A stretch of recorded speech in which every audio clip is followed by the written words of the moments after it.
Hi, ഞാൻ Subin V R, chartered accountant. ഇന്ന് നമ്മൾ സംസാരിക്കുന്നത് ഗിഫ്റ്റ് ടാക്സിനെ കുറിച്ചാണ്. ഗിഫ്റ്റ് ടാക്സ് എന്നത് സാധാരണ കണ്ടുവരുന്ന ഒരു കാര്യമാണ്. നിങ്ങളൊരു വീട് വെച്ചു, നിങ്ങളുടെ സുഹൃത്തുക്കളെയും ബന്ധുക്കളെയും ഒക്കെ വിളിച്ച് നിങ്ങളുടെ വീട് താമസം ആഘോഷിക്കുകയാണ്. നിങ്ങളുടെ സുഹൃത്തുക്കൾ 70,000 രൂപ വിലയുള്ള ഒരു TV നിങ്ങൾക്ക് സമ്മാനമായിട്ട് തന്നു. നിങ്ങളൊരു സാലറീഡ് എംപ്ലോയി ആണ്, നിങ്ങൾക്ക് 10 ലക്ഷം രൂപ ഒരു വർഷം വരുമാനമുണ്ട്. നിങ്ങൾക്ക് സമ്മാനമായിട്ട് ലഭിച്ചിട്ടുള്ള ഈ TV-യുടെ വിലയായിട്ടുള്ള 70,000 രൂപ നിങ്ങൾ ഇൻകം ടാക്സ് റിട്ടേണിൽ ഡിസ്ക്ലോസ് ചെയ്യണോ? അതായത് നിങ്ങളുടെ ആ വർഷത്തെ വരുമാനം 10 ലക്ഷം രൂപ പ്ലസ് 70,000 അങ്ങനെ കാണിക്കേണ്ടതുണ്ടോ? മറ്റൊരു എക്സാമ്പിൾ ആണെന്നുണ്ടെങ്കിൽ നിങ്ങളുടെ വിവാഹമാണ്. ബന്ധുക്കളിൽ നിന്നും സുഹൃത്തുക്കളിൽ നിന്നൊക്കെ ആയിട്ട് നിങ്ങൾക്ക് 10 പവനോളം സ്വർണം നിങ്ങൾക്ക് സമ്മാനമായിട്ട് ലഭിച്ചിട്ടുണ്ട്. 10 പവൻ സ്വർണം എന്ന് പറഞ്ഞു കഴിഞ്ഞാൽ ഇപ്പോൾ ഏകദേശം 4 ലക്ഷം രൂപയുടെ അടുത്ത് വരും. അപ്പോൾ നിങ്ങളുടെ സാലറി 10 ലക്ഷം രൂപയാണ്. ഈ സമ്മാനമായിട്ട് ലഭിച്ചിട്ടുള്ള ഈ സ്വർണത്തിൻ്റെ വിലയായിട്ടുള്ള 4 ലക്ഷം രൂപ നിങ്ങൾ സാലറിയുടെ കൂടെ ആഡ് ചെയ്യണോ? അങ്ങനെയാണെന്നുണ്ടെങ്കിൽ നിങ്ങളുടെ ആ വർഷത്തെ സാലറി പ്ലസ് ഗിഫ്റ്റായിട്ട് ലഭിച്ചിട്ടുള്ള 4 ലക്ഷം 14 ലക്ഷം രൂപയായിരിക്കും നിങ്ങളുടെ ആ വർഷത്തെ ടോട്ടൽ ഇൻകം. അങ്ങനെ ആഡ് ചെയ്യേണ്ടതുണ്ടോ? ഇങ്ങനെയുള്ള കാര്യങ്ങളാണ് നമ്മൾ ഇന്ന് ഡിസ്കസ് ചെയ്യുന്നത്. എന്താണ് ഗിഫ്റ്റ് ടാക്സ്? ആദായ നികുതി നിയമത്തിൽ എന്താണ് ഗിഫ്റ്റ് ടാക്സിനെ കുറിച്ച് പറഞ്ഞിരിക്കുന്നത് എന്നാണ് നമ്മൾ നോക്കാൻ പോകുന്നത്. നിങ്ങൾക്ക് ഒരു സാമ്പത്തിക വർഷത്തിൽ 50,000 രൂപയിൽ കൂടുതൽ പണമായോ അതല്ല മറ്റ് നിർദ്ദിഷ്ട വസ്തുക്കളായോ സമ്മാനമായിട്ട് ലഭിച്ചിട്ടുണ്ടെങ്കിൽ അത് നിങ്ങളുടെ ഇൻകത്തിൻ്റെ കൂടെ ആഡ് ചെയ്യേണ്ടതായിട്ട് വരും. ഇവിടെ പ്രത്യേകം ശ്രദ്ധിക്കേണ്ട കാര്യം, എല്ലാ വസ്തുക്കളും ഗിഫ്റ്റ് ടാക്സിൻ്റെ പെർവ്യൂവിൽ വരുന്നില്ല. ചില നിർദ്ദിഷ്ട വസ്തുക്കൾ എന്ന് പറഞ്ഞിട്ടുണ്ട്. എന്താണ് ഈ നിർദ്ദിഷ്ട വസ്തുക്കൾ? ഈ നിർദ്ദിഷ്ട വസ്തുക്കൾ നിങ്ങൾക്ക് സമ്മാനമായിട്ട് ലഭിച്ചാൽ മാത്രമേ നിങ്ങൾ ഗിഫ്റ്റ് ടാക്സ് അടയ്ക്കേണ്ടതായിട്ടുള്ളൂ. അപ്പോൾ ആദ്യം തന്നെ നിങ്ങൾ എന്താണ് ഈ നിർദ്ദിഷ്ട വസ്തുക്കൾ എന്ന് മനസ്സിലാക്കണം. ക്യാഷ് എന്നത് ഓൾറെഡി ഇൻക്ലൂഡ് ചെയ്തിട്ടുണ്ട്. ക്യാഷ് അല്ലാതെയുള്ള 50,000 രൂപയിൽ കൂടുതൽ വില മതിക്കുന്ന നിർദ്ദിഷ്ട വസ്തുക്കൾ എന്തൊക്കെയാണ് എന്ന് നമുക്ക് നോക്കാം. ഇമ്മൂവബിൾ പ്രോപ്പർട്ടി, അതായത് ലാൻഡ്, ബിൽഡിംഗ്, ഫ്ലാറ്റ് ഇങ്ങനെയുള്ളത് ഒരു നിർദ്ദിഷ്ട വസ്തുവാണ്. അപ്പോൾ നിങ്ങൾക്ക് ഇമ്മൂവബിൾ പ്രോപ്പർട്ടി നിങ്ങൾക്ക് ഗിഫ്റ്റായിട്ട് ലഭിക്കുകയാണെന്നുണ്ടെങ്കിൽ അതിന് നിങ്ങൾ ഗിഫ്റ്റ് ടാക്സ് കൊടുക്കേണ്ടതായിട്ട് വരും. മറ്റ് നിർദ്ദിഷ്ട വസ്തുക്കൾ എന്ന് പറയുന്നത് ഷെയർസ്, സെക്യൂരിറ്റീസ്, ആഭരണങ്ങൾ, പുരാവസ്തു ശേഖരണങ്ങൾ, ഡ്രോയിങ്ങുകൾ, പെയിൻറ്റിങ്ങുകൾ, ശില്പങ്ങൾ, കലാസൃഷ്ടികൾ, ബുള്ളിയൻ, ഇതൊക്കെയാണ് നിർദ്ദിഷ്ട വസ്തുക്കൾ എന്ന് പറഞ്ഞ് ഇൻകം ടാക്സ് ഡിപ്പാർട്ട്മെൻറ്റ് ഡിഫൈൻ ചെയ്തിരിക്കുന്നത്. അപ്പോൾ നമ്മൾ മുകളിൽ ഡിസ്കസ് ചെയ്തിട്ടുള്ള ഇതിൽ ഏതെങ്കിലും ഒന്നാണ് നിങ്ങൾക്ക് ഗിഫ്റ്റായിട്ട് ലഭിച്ചിരിക്കുന്നതെങ്കിൽ നിങ്ങൾ അതിന് ഗിഫ്റ്റ് ടാക്സ് കൊടുക്കേണ്ടതായിട്ട് വരും. അതിൻ്റെ വാല്യൂ നിങ്ങളുടെ ഇൻകത്തിൻ്റെ കൂടെ ആഡ് ചെയ്യേണ്ടതായിട്ട് വരും. 50,000 രൂപയ്ക്ക് മുകളിലാണ് അതിൻ്റെ വാല്യുവേഷൻ എന്നുണ്ടെങ്കിൽ. നമ്മളിപ്പോൾ ഡിസ്കസ് ചെയ്തിട്ടുള്ള നിർദ്ദിഷ്ട വസ്തുക്കളാണ് അപ്പോൾ ഗിഫ്റ്റ് ടാക്സിൻ്റെ പെർവ്യൂവിൽ വരുന്നത്. പക്ഷെ ചില ഇളവുകളുണ്ട് ഇതിന്.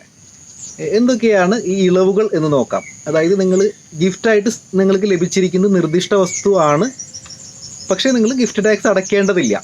അങ്ങനെ ചില സാഹചര്യങ്ങളുണ്ട്. അപ്പോൾ അതേതാണ് ആ സാഹചര്യങ്ങൾ എന്ന് നോക്കാം. ഫസ്റ്റ് വൺ, വിവാഹവുമായി ബന്ധപ്പെട്ട് നിങ്ങൾക്ക് ലഭിക്കുന്ന എല്ലാ ഗിഫ്റ്റുകളും എക്സംപ്റ്റഡ് ആണ്. അത് നിർദ്ദിഷ്ട വസ്തു ആയാൽ പോലും അത് എക്സംപ്റ്റഡ് ആണ്. അപ്പോൾ നമ്മൾ മുൻപ് ഡിസ്കസ് ചെയ്തിട്ടുള്ള ആ പോയിന്റിൽ നിങ്ങളുടെ വിവാഹം അല്ലെങ്കിൽ നിങ്ങളുടെ ബന്ധുവിൻ്റെ വിവാഹത്തിന് 10 പവനോളം ഗോൾഡ് ഗിഫ്റ്റായിട്ട് ലഭിച്ചിട്ടുണ്ട് പലരിൽ നിന്നായിട്ട്. അതിന് ഗിഫ്റ്റ് ടാക്സ് അടയ്ക്കേണ്ടതായിട്ടില്ല. കാരണം അത് നിങ്ങളുടെ അല്ലെങ്കിൽ നിങ്ങളുടെ ബന്ധുവിൻ്റെ വിവാഹവുമായി ബന്ധപ്പെട്ട് ആണ് ആ ഗിഫ്റ്റ് ലഭിച്ചിരിക്കുന്നത്. മറ്റൊന്നുള്ളത്, നിങ്ങൾക്ക് ഒരു വിൽപത്രത്തിലൂടെ അല്ലെങ്കിൽ അനന്തരാവകാശമായിട്ടാണ് നിങ്ങൾക്ക് ഗിഫ്റ്റ് ലഭിച്ചിരിക്കുന്നത്. ഉദാഹരണത്തിന് നിങ്ങളുടെ മുത്തശ്ശൻ നിങ്ങൾക്ക് 50 ലക്ഷം രൂപ വില വരുന്നൊരു പ്രോപ്പർട്ടി, ഒരു ലാൻഡ് ആൻഡ് ബിൽഡിംഗ് നിങ്ങൾക്ക് ദാനാധാരമായിട്ട് നിങ്ങളുടെ പേരിൽ എഴുതി വെച്ചിട്ടുണ്ട്. അതിന് നിങ്ങൾ ഗിഫ്റ്റ് ടാക്സ് അടയ്ക്കേണ്ട കാര്യമില്ല. കാരണം അത് വിൽപത്രത്തിലൂടെ അല്ലെങ്കിൽ ഒരു അനന്തരാവകാശമായിട്ടാണ് നിങ്ങൾക്കത് ലഭിച്ചിരിക്കുന്നത്. അപ്പോൾ അത് എക്സംപ്റ്റഡ് ആണ്. പലപ്പോഴും ഇമ്മൂവബിൾ പ്രോപ്പർട്ടി സെയിൽ ചെയ്യുമ്പോൾ കിട്ടുന്ന പണത്തിന് നിങ്ങൾ ഇൻകം ടാക്സ് അടയ്ക്കേണ്ടതായിട്ട് വരും. നിങ്ങൾക്കത് നിയമപരമായിട്ട് തന്നെ ഒഴിവാക്കാനുള്ള മാർഗ്ഗങ്ങളുണ്ട്. അപ്പോൾ ഭൂമി വിറ്റ് കിട്ടുന്ന പണത്തിന് അല്ലെങ്കിൽ വീട് വിറ്റ് കിട്ടുന്ന പണത്തിന് ടാക്സ് അടയ്ക്കേണ്ടതുണ്ടോ, നിങ്ങൾക്ക് എങ്ങനെ അത് ഒഴിവാക്കാനായിട്ട് സാധിക്കുമെന്ന് നമ്മളൊരു വീഡിയോ ചെയ്തിട്ടുണ്ട്. അപ്പോൾ നിങ്ങൾക്ക് അങ്ങനെ എന്തെങ്കിലും ട്രാൻസാക്ഷൻസ് നിങ്ങൾക്ക് ഉണ്ട് എന്നുണ്ടെങ്കിൽ അതിൻ്റെ നികുതി നിങ്ങൾക്ക് ഒഴിവാക്കി കിട്ടാനായിട്ട് എന്തൊക്കെ ചെയ്യണമെന്ന് ആ വീഡിയോയിൽ പറഞ്ഞിട്ടുണ്ട്. അതിനെക്കുറിച്ച് കൂടുതൽ അറിയാനായിട്ട് ആ വീഡിയോ ഒന്ന് കണ്ടു നോക്കുക. മറ്റൊരു കാര്യമുള്ളത്, നിങ്ങൾക്ക് നിങ്ങളുടെ ബന്ധുവിൽ നിന്ന് ലഭിക്കുന്ന ഗിഫ്റ്റുകൾ എക്സംപ്റ്റഡ് ആണ്. ഇൻകം ടാക്സ് ആക്ട് പ്രകാരം ബന്ധു എന്ന് പറയുന്നത് കുറച്ച് വൈഡായിട്ടുള്ളൊരു ഡെഫിനിഷനാണ്. അപ്പോൾ ആരൊക്കെയാണ് ഈ ബന്ധു എന്ന നിർവചനത്തിൽ ഉൾപ്പെടുന്നത് എന്ന് നമുക്ക് നോക്കാം. നിങ്ങളുടെ ജീവിത പങ്കാളി നിങ്ങളുടെ ബന്ധുവാണ്. മറ്റ് കാറ്റഗറികൾ പിന്നെ വ്യക്തിയുടെ സഹോദരനോ സഹോദരിയോ, വ്യക്തിയുടെ പങ്കാളിയുടെ സഹോദരനോ സഹോദരിയോ, വ്യക്തിയുടെ മാതാപിതാക്കളിൽ ആരുടെയെങ്കിലും സഹോദരനോ സഹോദരിയോ, വ്യക്തിയുടെ മുൻഗാമികൾ അല്ലെങ്കിൽ പിൻഗാമികൾ. മുൻഗാമികൾ പിൻഗാമികൾ എന്ന് പറയുന്നത് അച്ഛൻ, മുത്തശ്ശൻ, താഴേക്ക് മകൻ, മകൻ്റെ മകൻ, അങ്ങനെ പോകുന്ന ആ ലീനിയൽ അസെൻഡൻ്റ് അല്ലെങ്കിൽ ലീനിയൽ ഡിസെൻഡൻ്റ് എന്ന് പറയുന്നത് മുൻഗാമി പിൻഗാമി. ഇവരെല്ലാം ബന്ധുവിൻ്റെ നിർവചനത്തിൽ വരുന്ന ആളുകളാണ്. ഇനി വ്യക്തിയുടെ പങ്കാളിയുടെ മുൻഗാമികൾ അല്ലെങ്കിൽ പിൻഗാമികൾ. അവസാനത്തെ കാറ്റഗറി നമ്മൾ മുൻപ് പറഞ്ഞ ബി മുതൽ എഫ് വരെയുള്ള ആളുകളുടെ അവരുടെ ജീവിത പങ്കാളി. ബന്ധുവിനെ ഇൻകം ടാക്സ് നിർവചിച്ചിരിക്കുന്നത് വലിയൊരു ക്യാൻവാസിലാണ്, വലിയൊരു ഡെഫിനേഷനാണ്. അപ്പോൾ ഇവരിൽ നിന്നൊക്കെ നിങ്ങൾ ഗിഫ്റ്റായിട്ട് എന്തെങ്കിലും സ്വീകരിക്കുകയാണെന്നുണ്ടെങ്കിൽ അത് നിർദ്ദിഷ്ട വസ്തു ആണെങ്കിൽ കൂടി അത് ടാക്സബിൾ ആയിട്ട് വരില്ല. ഉദാഹരണത്തിന് നിങ്ങളുടെ അമ്മയുടെ സഹോദരൻ്റെ കയ്യിൽ നിന്ന്, നിങ്ങളുടെ അങ്കിളുടെ കയ്യിൽ നിന്ന് നിങ്ങൾക്ക് ഒരു 5 പവൻ ഗോൾഡ് നിങ്ങൾക്ക് ഗിഫ്റ്റായിട്ട് കിട്ടി. വിവാഹത്തിനോടനുബന്ധിച്ചു ഒന്നുമല്ല, മറ്റു സന്ദർഭത്തിൽ ഗിഫ്റ്റായിട്ട് കിട്ടി. അപ്പോൾ അദ്ദേഹം ഇതിൽ ബന്ധു എന്ന കാറ്റഗറിയിൽ വരുന്ന ആളാണ്. അതുകൊണ്ട് തന്നെ അത് ഗിഫ്റ്റ് ടാക്സിൻ്റെ പെർവ്യൂവിൽ വരില്ല. അത് സ്പെസിഫൈഡ് അസറ്റാണ്, ഗോൾഡ് സ്പെസിഫൈഡ് അസറ്റാണ്.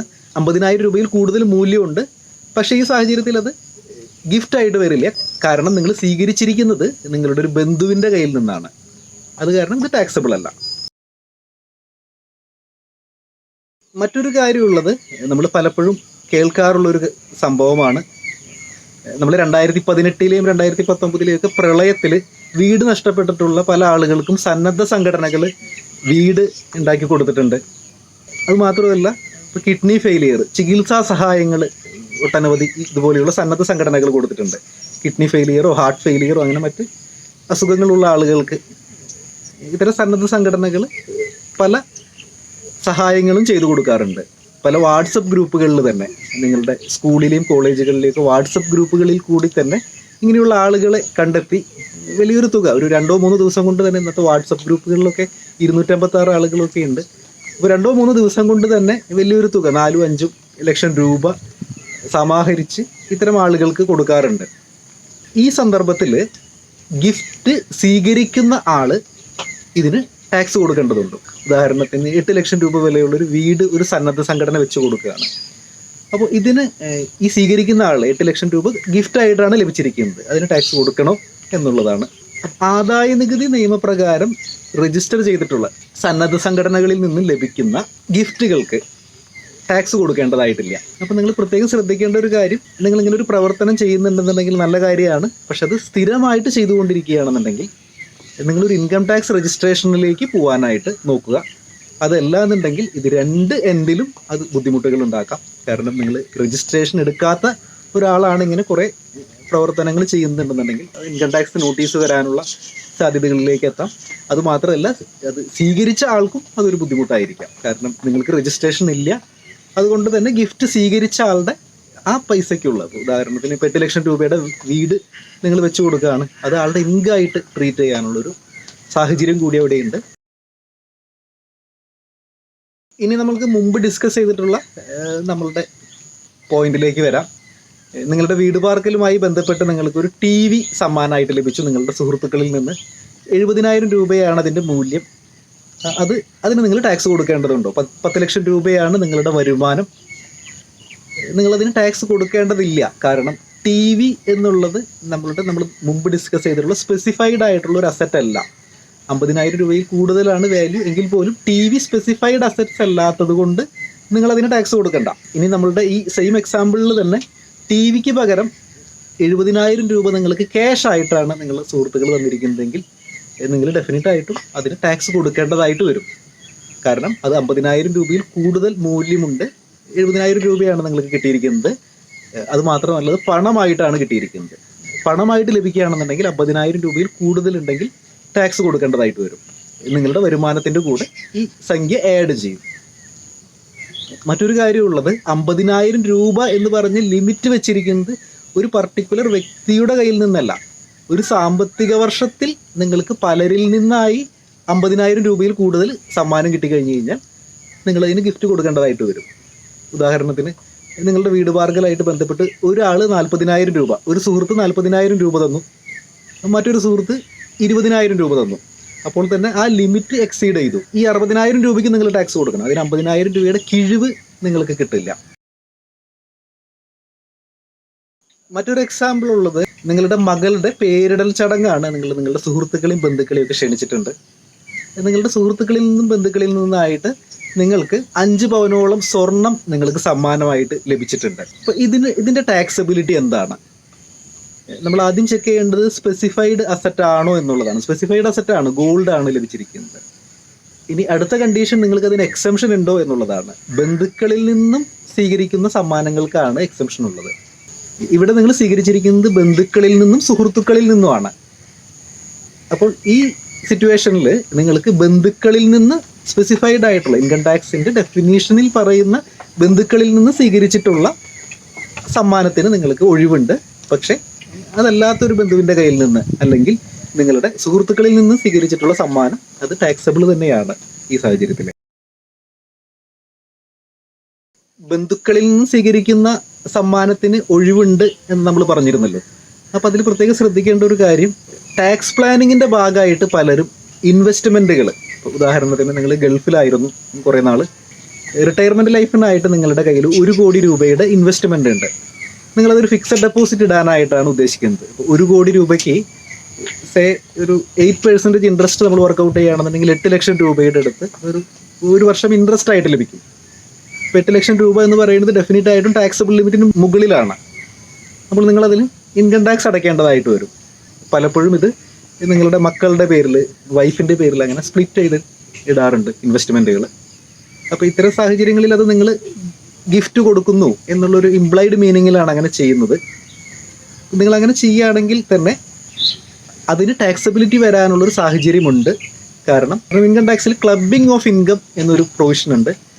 നിങ്ങളുടെ മക്കൾക്കോ അല്ലെങ്കിൽ വൈഫിനോ പ്രത്യേകിച്ച് വരുമാനമൊന്നുമില്ല, അതുകൊണ്ട് തന്നെ ആ വരുമാനം നിങ്ങളുടെ വരുമാനമായിരുന്നു എന്ന് ഇംപ്ലൈ ചെയ്ത് അതിന് ടാക്സ് അടയ്ക്കാനുള്ള ഒരു സാഹചര്യം ഉണ്ടായിരിക്കാം.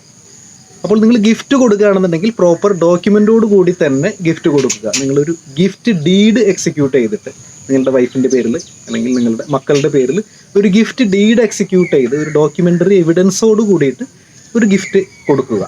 അപ്പോൾ അത് അവരുടെ പേരിലായിരിക്കും അത് ടാക്സബിൾ ആയിട്ട് വരിക. അപ്പോൾ അത് ബേസിക് എക്സംഷൻ ലിമിറ്റിന് താഴെയാണ്. അങ്ങനെയാണെന്നുണ്ടെങ്കിൽ അത് ടാക്സബിലിറ്റിയിലേക്ക് വരുന്നില്ല. ടാക്സ് പ്ലാനിങ്ങിൻ്റെ ഭാഗമായി നിങ്ങൾ അങ്ങനെ ചെയ്യുകയാണെന്നുണ്ടെങ്കിൽ അത്തരം കാര്യങ്ങൾ കൂടി നിങ്ങൾ ശ്രദ്ധിക്കുക.